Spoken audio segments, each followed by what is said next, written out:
The crazy paradoxes of energy policy were exposed last week when I showed you the uber-woke, uber-green authorities in California who've been pushing the renewable energy and electric vehicle agenda. Well, they were asking people not to charge their EVs over the weekend lest they run out of power.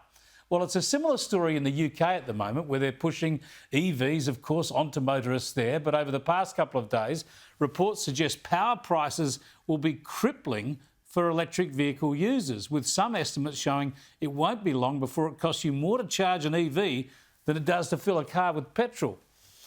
With all this in play, it was good to hear some brutal honesty from the outgoing Prime Minister Boris Johnson. He finishes up in the job tonight. But before he went, he exposed how the UK had dropped the ball on nuclear power over the past 3 decades. How many new nuclear power stations have we built in the 27 years since? How many have been connected to the grid? How many slices of bread can we toast with the additional nuclear power we've created? How many washing machines can we power? How many families have been helped with extra nuclear energy? The answer is none. Zero. Zilch.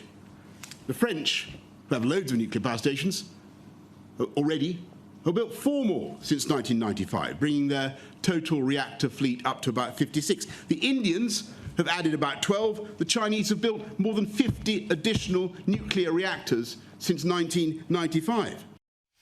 Yeah, Johnson's got to wear some of the blame himself, of course. The Conservatives have been indolent on nuclear and they've tried to push renewables instead. Still, it's useful for this outgoing Prime Minister to bell the cat. I will diagnose the problem. It's called myopia. It's called short-termism.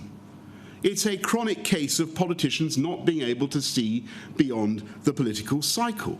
For 13 years, the previous Labour government did absolutely nothing to develop this country's nuclear industry. They said it didn't make economic sense. I think they even said that in their manifesto. Well, thanks a bunch, Tony, and thanks a bunch, Gordon.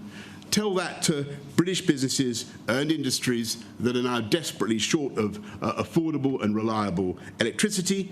Tell that to families that are struggling with the cost of heat and light this winter. Yeah, and of course there are key lessons here to be learned by Australia if only we'd listen. We need to act now, as soon as possible, and we need to be realistic about costs. Yes, nuclear always looks, when you begin, it always looks relatively expensive to build and to run. But it is, look at what's happening today. Look at the results of Putin's war. It is certainly cheap by comparison with hydrocarbons today.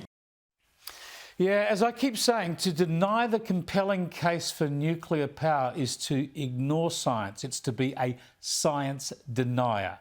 Science, practical needs, economics and national security all demand we go down the nuclear path. The only sticking point is politics.